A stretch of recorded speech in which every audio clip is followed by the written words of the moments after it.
Do it, man. All right, so I'm thrown a little off right now because my freaking mom called me like 2 minutes ago and yelled at me because we weren't online yet. You were late. Yeah, because we're working on something like at the same time we were just forgot to hit the play button and all that. So but shouts out Scott's mom. Thank you so much for being a loyal supporter to us. We love you. We appreciate you. Thanks for keeping us in line. Okay, we're gonna have to hire you on. You're gonna be our new producer. So my mom yelled at me. You got yelled at. Yeah, you've been scolded. My dad's in the stream too. So Dad, please don't yell at me. I'm sorry we're late. Okay. I'm sorry.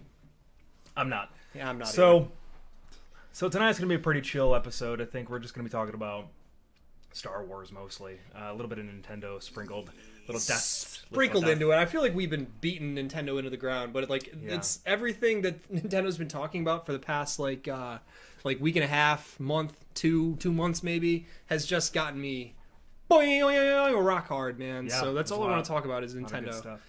So just shouts out to PJ's dad, Fair281, Mighty Kale, Boss Alyssa. Hello, everybody, and welcome to the show. Welcome to the show. So let's talk about Star Wars is going to be most of the episodes, so let's get the new stuff out of the way first. Yeah. All right. I want to talk about something I forgot to put in the show notes, but Twitch just announced a new channel they're doing called IRL. Did you see that?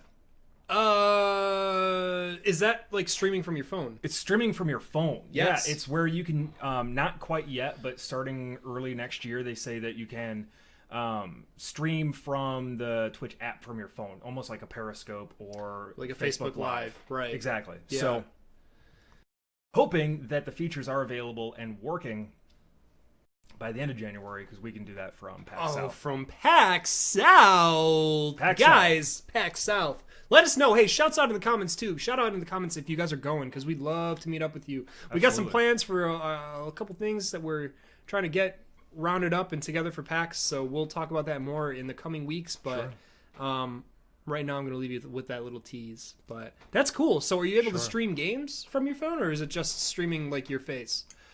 So basically it is almost like a vlog format. So I feel like it's so people can stream Pokemon Go and Clash of Clans. Yes, it's Lustachio. Same wavelength. Yeah, that's exactly what I was thinking. For the most part, sure. So is that something that you'll be able to do, or is it just going to be strictly... It'll just be your face. Okay, all right. So I know from iPhone you can get a HDMI connector from... right, you can get it anywhere, probably Amazon. Yeah. And you can plug it into an Elgato if you have... an Elgato capture card, and you can use that and stream from your phone. That's how that would work. So essentially what they're doing is what like other websites have been doing. They're just a little late to the game. Exactly. Okay. So yeah, it's going to be one of the only things other than social eating or creative that has really nothing to do with video games. Okay.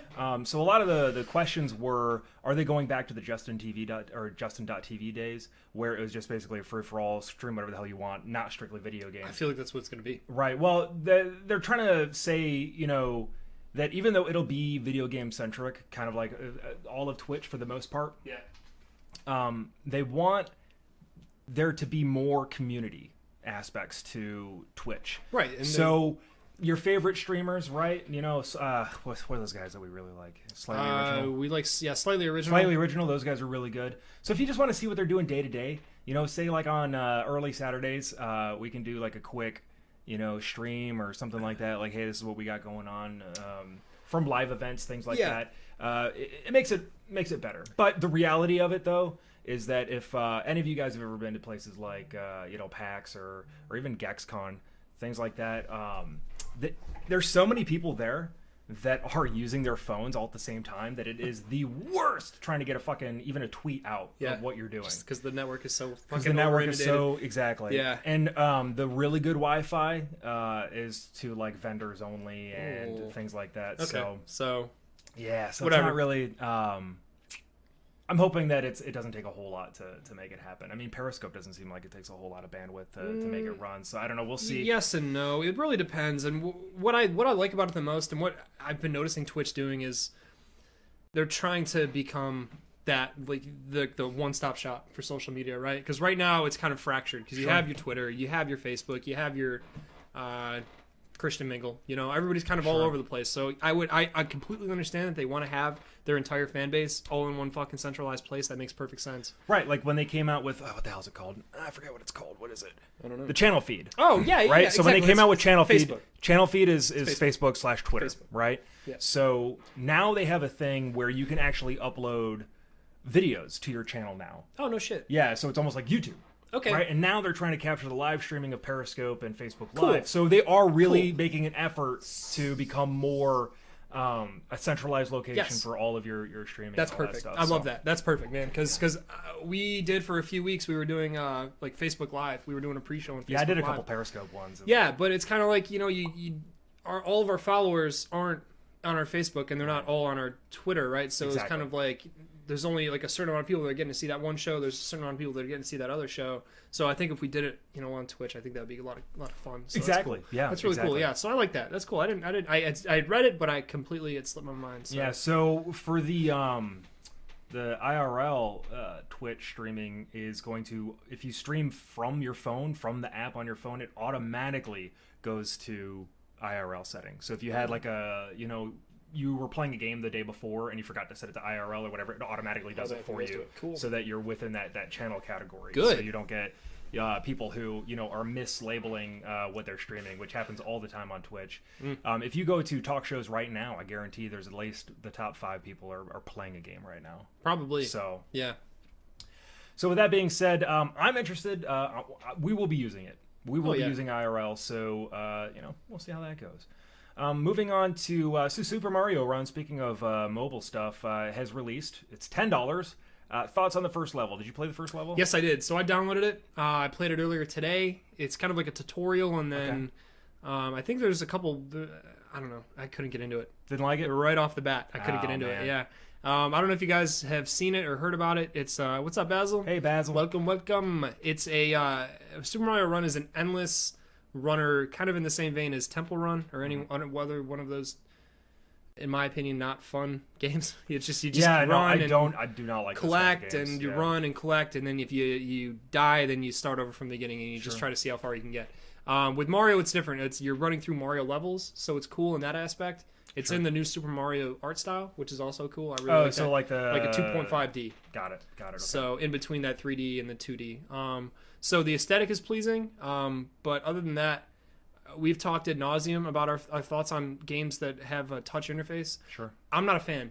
Me neither. Yeah, and especially for $10, you get a decent amount for your buck. There's a lot of replayability in it in terms of like there's achievements that you can get, and then there's unlockables. You can unlock different characters to run through the levels with, but otherwise it doesn't really seem like it's something that would be worth $10. An endless runner for $10, just ugh. That's way too high. Ugh. And yeah, so Mighty Kale brings up a good point. $10 for a game you can't play online or offline. And we brought that up last week. We did bring that up last night. That's the most asinine decision. People are gonna fucking figure out a way to pirate the game. It's just a matter of time. So I don't understand. Like, a mobile game is supposed to be fucking mobile. Right. That's the whole point of a mobile game. Is you should be able to have it and have it be. You need to have some sort of mobility with it, right? So yeah, I have it on my phone. But if I'm on a flight or if I'm in somewhere, which I am frequently, where I don't have data or I don't have Wi-Fi, right. then you're fucked and you can't play this $10 game. So Nintendo, Nintendo does a lot of crazy ass shit that I don't understand. That's one of those fucking decisions that's just fucking harebrained.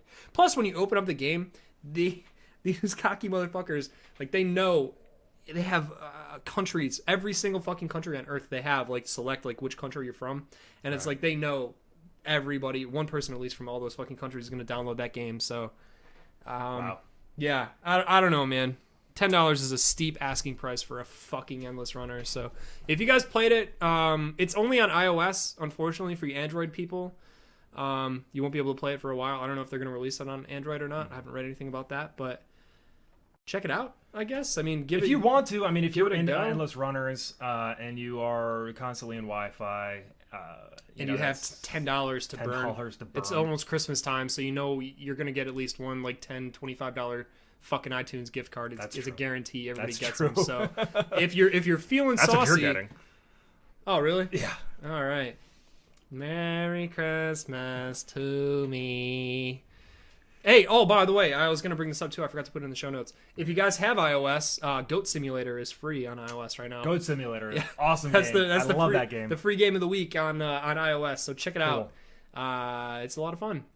Cool. Where's my Christmas hat? Right here. I don't. I hate It's Christmas, fucking sweaty, so no.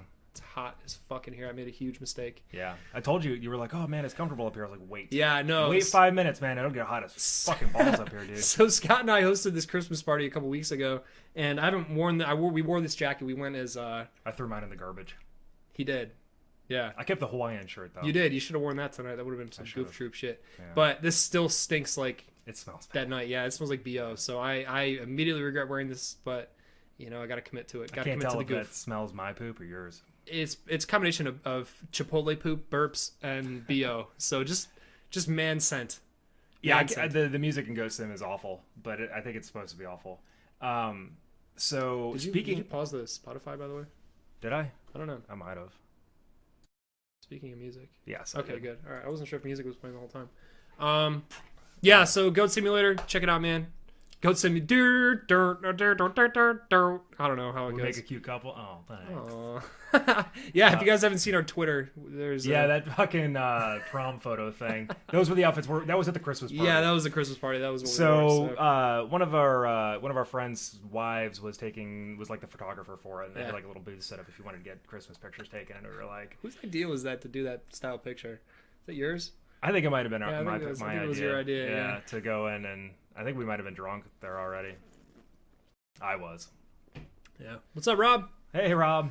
So speaking of Chipotle, uh-oh. So today, oh no! Today we went to we went over to the mall, which was absolute madhouse. Yeah, it was a shitstorm anyway. It was awful. So we went to Chipotle and we had gotten got some food or whatever, and then we got something to go for PJ's wife Larissa.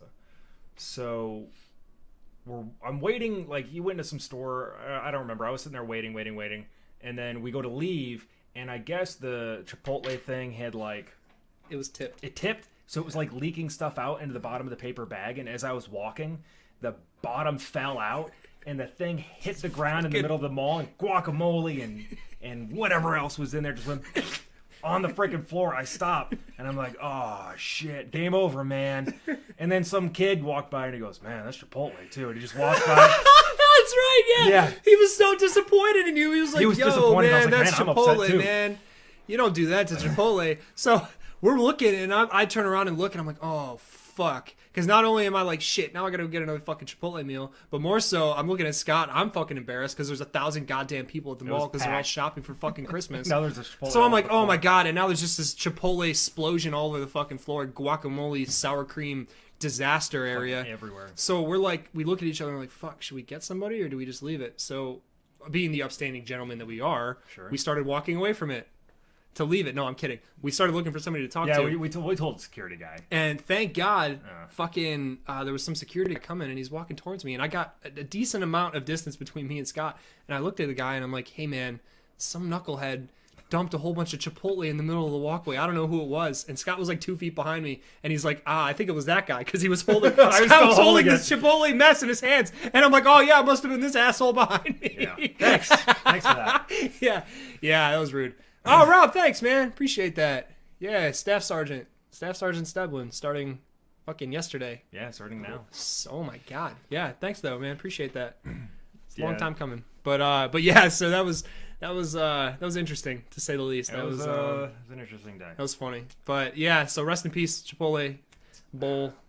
You would have been delicious. Because then they looked at me all sideways when I went back in to get a bowl or another fucking meal, and they're like, "Weren't you just here a minute ago?" Because I made some dumbass joke on the out or like going out, so they obviously remember me because they're like, "Oh, hey, you're that fucking idiot that made that stupid ass joke." Right. We've been talking about you for 5 minutes and how stupid you are. Right. Yeah. So they were like, "Oh my God, I'm so sorry that you dropped your bowl." And I was hoping they were gonna say, like, "Oh, here, just have one on the house." Nope. $7. Guac's extra. Guac's extra. Yeah, I know. You fucking got you. Yeah. Every time. Yeah. Jesus. Don't tell my wife though, because I scooped the guac up and I used the extra from the floor. Shh. I wasn't paying for extra guac. That's a high traffic area, man. And that is extra money for guacamoles. Hey, guacamole.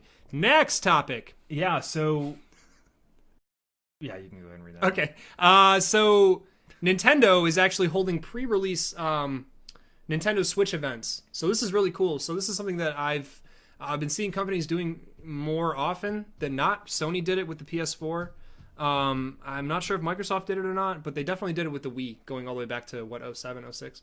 Right. So they're going to be holding these pre-release events in 1, 2, 3, 4, 5, 6 different cities. So if you guys are near any of these areas, definitely go check it out, because this is going to be like the first time that you'll be able to get your hands on and be able to fuck with the Nintendo Switch before it releases. Sure. The imminent release in March. I mean, that's coming up in 3 months. Yeah, I don't know if they're going to be able to make it or not.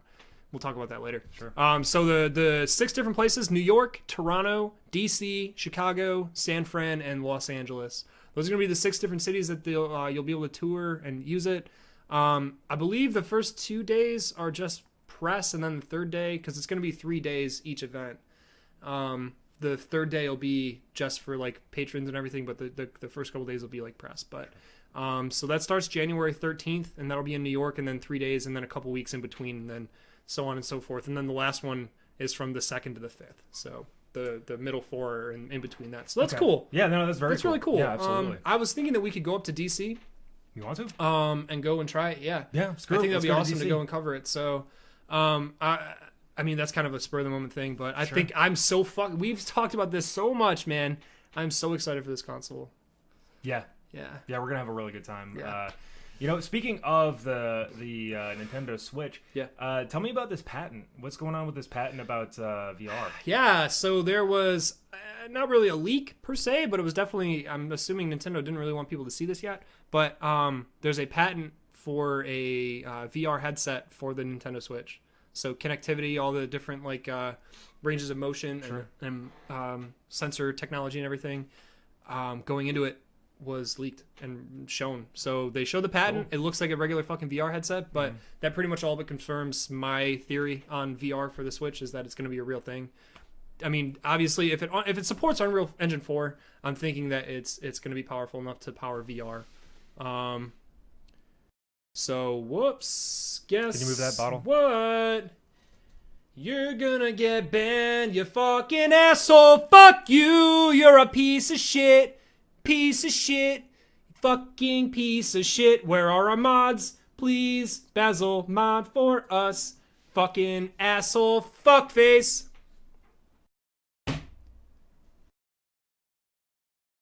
Oh, yeah, I can hear you scream. I can hear myself downstairs, yeah. So anyway, we were rudely fucking interrupted by some dipshit. Wow, man, what the fuck? Auto mod. No. Deny. You're a piece of shits. That is so cool. Auto mod is awesome, man. Man, that totally derailed my thought. What the fuck was I talking about? We're talking about the Nintendo Switch having VR capabilities. You know what? I actually want to take a moment real quick. We've been doing this for 21 weeks, 21 episodes, and this is the first time we've had a genuine fucking piece of shit come into our channel. That's 2 pieces of shit, too. Back-to-back pieces of fucking poop butts. Congratulations, everybody. We did it. We did it. 21 episodes without some fuckface fucking cocksucker trolls. Eat my asshole. Okay. Tongue punch my fart box. All right, Pickle. All right. You're good. All right. It's over now. The bad man can't hurt you anymore. You're right. Oh, oops. There you go. So how the fuck?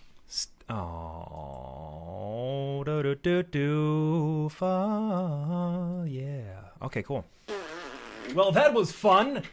All right, so let's talk about. So Xbox One actually is coming out with a big update pretty soon that is going to increase download speeds by at least 80% faster, which is massive. Yeah. Because one of the things, owning a PlayStation 4 and an Xbox One, I've noticed significantly the difference in download speeds. Oh, absolutely. So on the highest level of Fios internet that I used to have, I was able to download, say, a 15 gig game in about 5 minutes. And that was very, very cool for me. And then I got my PlayStation 4, and I was downloading at the same download speeds. And I was like, the fuck? Or I remember when I had a PlayStation 3, it was notorious anytime it had to update, it would take all slow fucking as day. Shit. All day. Yeah, downloading games too, it was slow as fuck too, man. Yeah, I never understood that. And then, I mean, the Xbox One has 5 gigahertz capability. The PS4 doesn't. So Right. yeah, it's always bothered me, man, because I never understand that, because the PS4 came out, I mean, like 2 weeks before the Xbox, but Sure. like what stopped them from just giving that? Because like that's one of my biggest like kind of upsets with the PS4, I guess, is the fact that like it takes fucking forever to download goddamn anything to it. So That's true, absolutely. yeah, man, that really fucking bugs me. But that's cool, man. So give us those speeds, the high speeds. Right. Let's get them. And I'm excited about that because in this new generation of gaming, before I've talked about this a few times, but before I've always been very and I'm with you on this, tangible. I like tangible things. I like to be able to hold discs. I like cases. I like, things like that. But in this new generation, I have gone almost completely digital with my games. Like a lot. By a lot. So what I did is I have Xbox Gold, right? And I was able to add him as my family member to allow him, access to my library of digital content, which is well over 100 games, isn't it? It's like an insane amount of games that I have. Yeah. So that makes it really cool because then all you got to do is buy a game once, and then him and I can play together. Like we were playing Battlefield 1 and, some other stuff. So it's definitely, it's good that they are increasing that. Hopefully because they're seeing that there isn't an increase in digital content that's coming down. Yeah, I mean, just looking at the fucking deals that they were offering during goddamn Black Friday, man. Oh, those Black Friday deals. I mean, we got Skyrim for like $20, $25, something like that. It was insane. I was like, holy shit. Yeah. We got Red Dead for like $8. I mean, oh yeah. Yeah, I mean, still need to get back on play that. I've been playing so much fucking Skyrim. Man. I've been playing Skyrim every damn day. Yeah, I forced myself to start playing Battlefield again because I was like, I made a joke about it, but then after I made the joke, I had like one of those like moments of clarity. I was like, my God, that's true. Yeah. That I have gotten all these new games that have been coming out for me and him to play and talk about on the show, but all we've been playing is Skyrim. We can't not stop playing Skyrim. So, I mean, that shit's just funny to me. But yeah, like, so Microsoft obviously stepping up their game. Hopefully Sony can come up from behind and change their 2.4 gigahertz internet capability. Hopefully with the Pro. Well, I think it's a hardware issue, issue, right? Yeah, it's hardware. Yeah, so it's hardware. So hopefully the Pro will be able to. I think the Pro get a better connection. I don't know. I don't know the stats on it, so I can't speak on that. I looked it up, but I mean, there was a lot of letters. I don't really follow the like wireless NABAN. I don't know what any of that means. LMNOP. LMNOP. QRS. TUV. FUCKYNG. Hell yeah. YNG? What the fuck? I don't know, man. I was just going with it. Like, I wasn't even, no spell check. So that's pretty cool. Good on Microsoft stepping it up their game. So let's talk about... What's that last one? Amazon. Go ahead and go with Amazon. Yeah, so Amazon just, they just delivered its first drone package. Actually, its first drone delivered package, man. Guys, it's the fucking future. The future is now, okay? I mean, Amazon is already ridiculously fast, like, with their deliveries, and I fucking love them for that. But I think with these drones, man, that's gonna like up the ante significantly. Did you hear about these stores that Amazon is trying to open up? Yes. Where it's like convenience store type places? Yes. Explain it. I don't know. Okay. I think we talked about it last episode, didn't we? I don't know if we did. Explain it. So basically, Amazon's trying to open up some pilot stores here, I think in the Northwest, I think Seattle and a couple places in California. So basically, you go in, you have your phone, right? And your phone has got an app on it. And then every item has got some kind of electronic tag on it. So basically, when you pick it up, it knows what you're holding. Yeah. And can, like, not charge you immediately, but, like, add it to your cart. And when you leave the building, you pay for everything. So there will be no tellers. There won't be any checkouts. There won't be. You just grab what you need, and your phone and whatever computer system they have inside the store knows what you have, and then pays for it. And to me, that like blows my mind. And they were talking about, somebody was saying like, oh, the technology for that's got to be years out, and they were like, no, we've done it. It is a thing. So we're opening up a couple of stores just to test it out. Did they say where? Probably like Seattle. Seattle is one of them, I think. I don't remember the others. I heard this on the radio. Where's Amazon headquartered? You know? I do not know. That's a good question. If you guys know where Amazon's headquartered, man, let us know. I'd look it up, but I don't care. Yeah, no, I don't really give that much. Probably Silicon Valley, man. So Amazon HQ location. I spelled location wrong. Lactation. okay. Seattle. Yeah, they're in Seattle. Holy shit! How did I know that? Nailed it. Man? Everything is in fucking Seattle. Can't wait to shop with a magnet. I mean, I don't know. I think it's fucking great, man. I think we just need to get with the times and realize that like shit is going to change drastically in the next like 10 to 20 years. That things are going to be modernized, things are going to be revolutionized. Oh man, I look fucking terrible. I'm gonna take this off. Yeah. It's time, man. It's time. The future is now. Let's fucking get on this party train, dude, and just get weird with life, man. Get weird with technology, man. I'm so excited for it. I am too, man. Here you go. That was another one? Oh, yeah, that's the last one, just for you. There you go, champ. Oh, thank you, sir. Yeah. All right, so yeah, Amazon. Anyway, going back to this drone delivery, pretty cool. I know that for a while there, they were trying to get that off the ground. Oh! You're welcome. So It's funny. There were federal aviation. Yeah, FAA. FAA was like, no, we gotta make some rules up and shit like that with the drone technology. I guess they hammered all that out and. Maybe I don't know. I mean, it was like the first one. It doesn't mean that like this is going to be like a huge. Right. It doesn't mean that it's going like public or anything.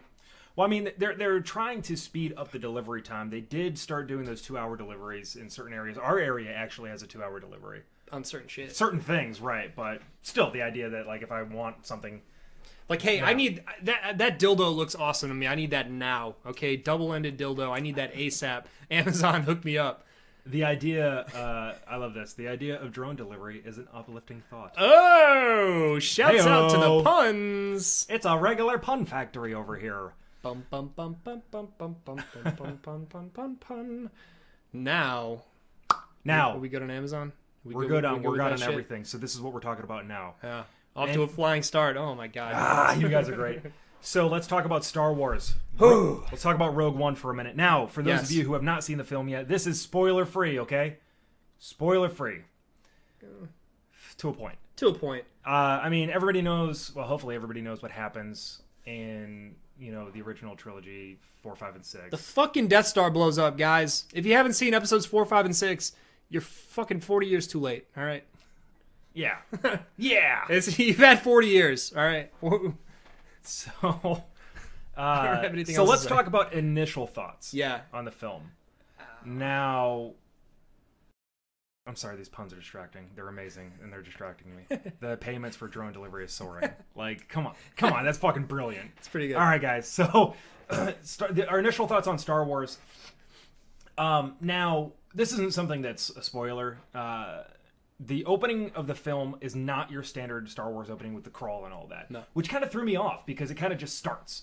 And then it was like, oh, okay, so this isn't, this is a little bit of a different format, which is fine.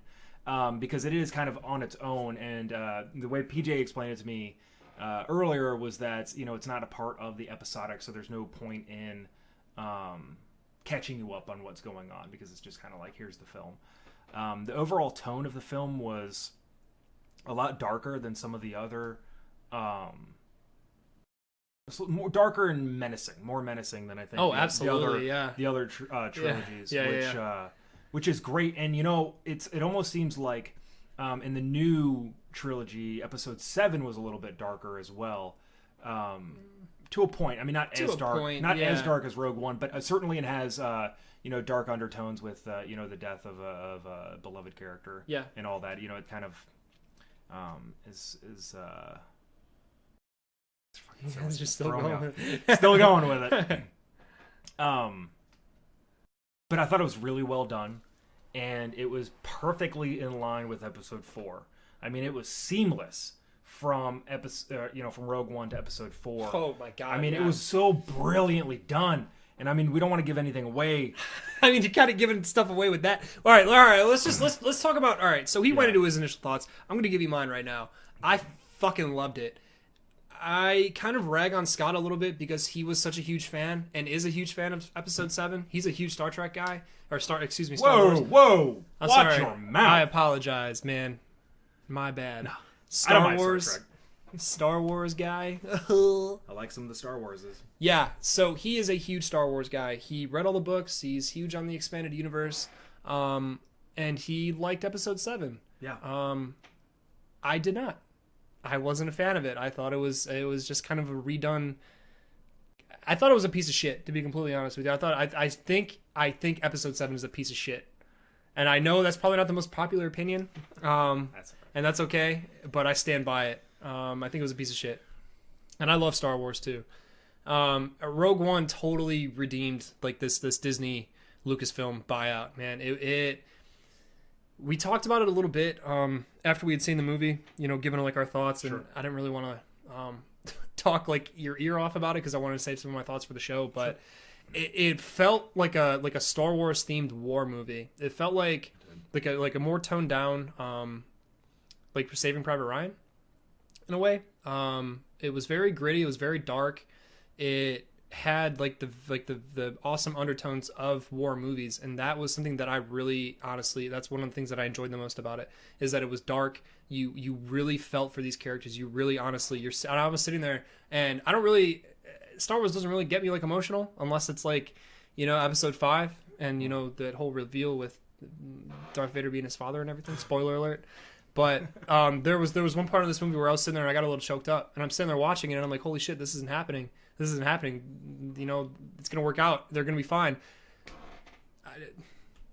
Yeah, I mean, I completely agree. Yeah, and it hit hard, man. And I think that was, and it didn't feel like Disney. That's. I'm glad that you say that. It didn't feel like Disney, and I'm kind of glad about that. It felt raw. It felt great. And one of the low points for me, though, and we talked about this a little bit, was the score.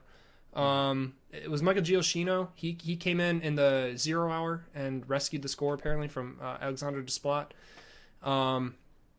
So it didn't really hit hard for me. Episode 7 didn't really either. So other than that, though, I mean, I thoroughly enjoyed the fucking film. Yeah, I mean, I mean when it ended, the ending was perfect, and then it was like I felt completely satisfied with it. Now, I do talk about how much I like Episode 7, yes, but there were things about it that I felt like could have been done better, or right, maybe better explained, things like that. Of course. And it kind of left, and I understand that it's a part of a trilogy. It's a part of a 3-film story arc, so there are going to leave you wanting more. There are going to leave a lot of loose ends, and I get that, but this was a neat little package that everything was wrapped up, everything... all the stories and everything kind of, except for one character that I kind of wish there was more of a backstory on, the blind guy, whatever his name was. Oh, I can't think of his name. Definitely Force sensitive, but not a Jedi. Fan-fucking-tastic, though. It was, he's a guy, he's Ong Bak. Yeah. Martial arts film star. I can't think of his fucking name right now. Yeah. But fantastic. He was probably my second favorite character. Yeah. No, he was great. This is what I was going to say. This was one of the weirdest things for me, and I said this after I saw Episode 7, and it still sticks with me to this day. When I saw Episodes 2 and 3 in theaters, and after I walked out of the theater of Episode 3, yep. Donnie Yen, thank you. After I walked out of Episode 3, I felt wanting more, but at the same time, I sat with the fact that like that's the last Star Wars I'm ever gonna see, and for almost 10 years it was like this is it. That's all, And then when they announced that Disney was picking up Lucasfilm and they were gonna make more, it didn't really. I was worried. It didn't make any sense. I was really worried. Yeah. It didn't make any sense to me. One, because it's like no, Star Wars is over, but no. There's no more stories. There's no more Star Wars, but no. In fact, we're bringing it back, and we're giving you another trilogy. Oh, and by the way, we're also going to be giving you movies in between to sate you in the meantime. So after seeing 7, and I know this is kind of a long-winded story, but let me get to the point. Sure. 7, it was like, holy shit, I cannot believe this is real. You know what I mean? Like, I can't believe that this is a fucking thing. And then seeing this, and seeing this story that you've heard talked about for 30, my entire life, as long as I've seen Star Wars, which I saw Star Wars probably when I was like 5. Yeah. And it's, it's been one of those like iconic movies for me for my entire life. And then seeing this backstory and seeing what happens and what leads up to these events, it makes the universe real, right, for me. You know what I mean? Because it almost felt like wow, like these people, and they're not real people, and it's not a real story, but it's like, goddamn, like these people paid. It was just an incredible sacrifice to go and do this, and it made the universe more real for me. You know what I mean? Does that make any sense? Yeah, so basically in Episode 4, towards the end of the film, when they're on Yavin 4 and the rebels are about to launch their attack against the Death Star, yeah, Mon Mothma is talking about how many people gave their lives in order to get the information on the Death Star. So when you hear that, you're kind of like, okay, people died to make sure that they got what they needed to take it down. But to actually see the story, it humanizes it. Yeah. Yes, that's exactly what I was trying to say. Thank you. That's exactly what I was trying to say. These were you have people's names, you have their faces now, you know their struggle, the story, how they went from the Death Star being a rumor to it being a full-fledged weapon, to them, figuring out how they're going to get the plans and all that and get it back to the Rebel Alliance. Things that you already knew happened, but to see how it happened, I think is probably it's very rewarding. Rewarding to see how it was. The other female in the galaxy. Yeah, the redheaded chick. Which, by the way, the casting for some of these characters, it was so fucking good. Whoever they got from Mon Mothma, she looks exactly fucking like her. It couldn't have been CG. It had to have been another actor. It was a real woman. Not the original. Right. But because there's some CG characters in there that you'll see if you see it. Jar Jar makes an appearance. I'm just kidding. There's no Jar Jar. But speaking of cameos, we're not going to say anything. Okay. But there are so many throwbacks to the original trilogy. Wow. So many characters that you didn't even think like, oh my God, I forgot about that person. Yeah. And you see them, and it was so well done. Yes. My God, I want to go see it again. I know. I definitely talking about it now and thinking about like all of like these high points of the movie, and because I sat there and it sucked because, we were doing a little bit of. We need a Jar Jar movie. Who the fuck said that? Lustachio. Banned. No, I'm just kidding. No, we're kidding. But seriously, don't ever fucking say that again. Just kidding. Love you. Okay, you were sitting there and what? Yeah, so we were out anyway, and we had talked about going to see the movie, and we noticed, okay, well, we had like 10 minutes to get to the theater to make it to the show. And we get there, and I had to like drop you off because we couldn't find fucking parking first of all, and we finally get parking, and I drop Scott off, and he almost gets hit by a fucking car running across the street, and I almost running over too. Hell yeah! And he gets in there, but the problem is we looked online beforehand, and they like sell like individual seats. Right. So the place we go to is all reserved seating. Yeah. So when you buy your ticket, you have to sit in the seat that you buy the ticket for. Yeah. So. We were like, okay, cool. Yeah, we don't have to buy it online. We'll just buy it when we get to the theater because it'll be easier that way. We get there. There were 2 fucking seats left in the theater, and they were opposite ends. They were in the same row, but they were opposite ends. Yeah. So one of the things that kind of doesn't like ruin the movie experience for me, but it definitely like degrades the movie experience is seating and like location of like where I'm like sitting. And where I was at, it was like I was looking up like that at the screen. So admittedly that was kind of an annoyance, but it didn't really detract like from the overall experience of the film. I think overall it was, I would give it like a 8.5, 9 out of 10. I definitely want to see it again so I can pick up some of those like other fan services in there. Sure. So. And I mean there were a couple that I told you when we were walking back to the car that you were like, oh my God, I didn't even realize that. Yeah. So it's it was very, very cool. Like, oh man. So Lego Batman? Yeah. Well, the Lego Batman looks cool, but my only thing is that, speaking of Star Wars, to hear Zach Galifianakis as the Joker kind of threw me off because... Yeah. What the fuck? Because I always think of... When I think animated Joker, I always think Mark Hamill. Yeah. Always think Mark Hamill. Absolutely. So... it just kind of threw me off. And is Will Arnett playing Batman? Yes, he's Batman. Okay, so... The Batman. So who's the other guy that plays Batman? Cornwall, something. The guy that does it on the Cromwell. Fuck. James Cromwell. I forget the guy's name. But so when I think Batman and the Joker, I think Mark Hamill. George Clooney. Exactly. So nipple suit. Heath Ledger. Heath Ledger. Basil, thank you so much for modding. We love you. Thank you for being you. We'll catch you later. We will catch you later. So. So Lego Batman, pretty cool. And just Zach Galifianakis threw me off as the Joker. So moving on from Star Wars, now this is the beginning of the standalone films that they're going to be coming out with. Yep. They had planned for a Boba Fett movie, but I think it might have been delayed. I think it was canned. I think it might have been shit canned. I'm not sure. So Han Solo definitely happening. Oh man, I'm so excited for that. Yeah. Donald Glover as Lando Calrissian is yes, please. That guy's fantastic. hilarious. And I just read an article the other day too, where he was actually hanging out with Billy D. Williams, trying to gain his cool prowess. Oh, So nice. yeah, trying to learn the character a little bit better. So it's really cool That's that he's awesome. doing that, trying to get that, you know, character research in there. So That's cool. Yeah, so the idea that there are going to be more movies, and then this was the first one, standalone film, I'm surprised. But pleasantly surprised, because... Oh man. Denied. Yeah. Denied. Yeah, a fat movie probably would have been too dark. Yeah, it probably would have been, sure. Yeah, but I mean, if you haven't seen Rogue One, I gotta tell you, man, it got pretty dark, man. There was some pretty dark moments in that movie where it's like you're sitting there and you're like, surprised this had like this is a Disney, like the Disney is over this movie. So, yeah, I don't know. I mean, who knows what they're gonna do with fucking? Can you report that shit too?